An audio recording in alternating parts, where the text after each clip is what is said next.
মধ্যপ্রাচ্যের উত্তেজনা যখন প্রতিদিন নতুন মোড় নিচ্ছে, তখন হঠাৎ করেই আন্তর্জাতিক বিভিন্ন প্রতিবেদনে ভেসে উঠেছে এক চমকে দেওয়া খবর।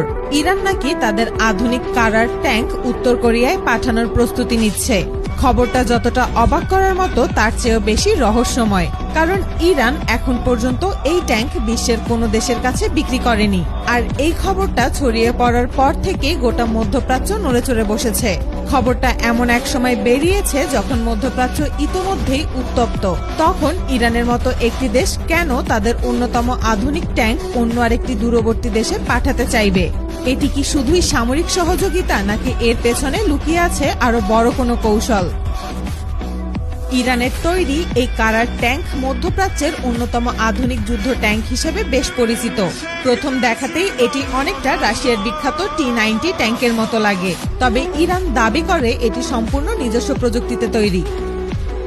এই ট্যাঙ্কের গতি ঘন্টায় প্রায় 90 কিলোমিটার, যা একটা আধুনিক ভারী অস্ত্র বহনকারী যুদ্ধ ট্যাঙ্কের ক্ষেত্রে বেশ দ্রুত। এর থেকেও বড় ব্যাপার হলো, এই যুদ্ধ ট্যাঙ্ক খুব সহজেই পজিশন বদলাতে পারে। এই ট্যাঙ্কের সবচেয়ে শক্তিশালী দিক হলো এর 125 মিলিমিটার কামান। এই কামান এতটাই উন্নত যে প্রায় 13 কিলোমিটার দূরের লক্ষ্যবস্তুকেও নির্ভুলভাবে আঘাত করতে সক্ষম।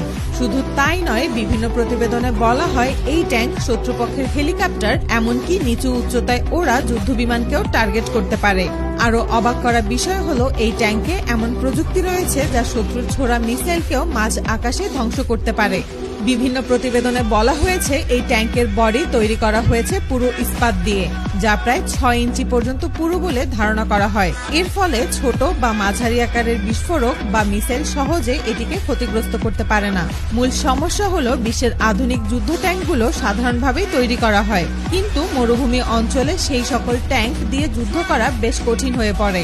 আর এদিক দিয়ে সবথেকে বেশি এগিয়ে রয়েছে ইরানের এই ট্যাঙ্ক। মধ্যপ্রাচ্যের উত্তপ্ত আবহাওয়ার মধ্যে এই ট্যাঙ্ক দিনের পর দিন লাগাতার যুদ্ধ চালিয়ে যেতে পারে। এছাড়াও এই ট্যাঙ্কে রয়েছে নাইট ভিশন এবং থার্মাল সেন্সর। এর ফলে অন্ধকার রাতেও এটি শত্রুকে শনাক্ত করতে পারে এবং নির্ভুলভাবে আঘাত হানতে পারে।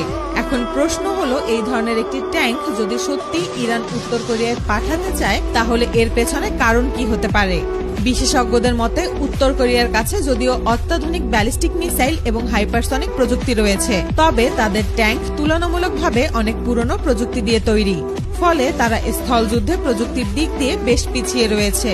এই জায়গাটাতেই ইরানের কারার ট্যাঙ্ক তাদের জন্য একটি বড় গেম চেঞ্জার হতে পারে।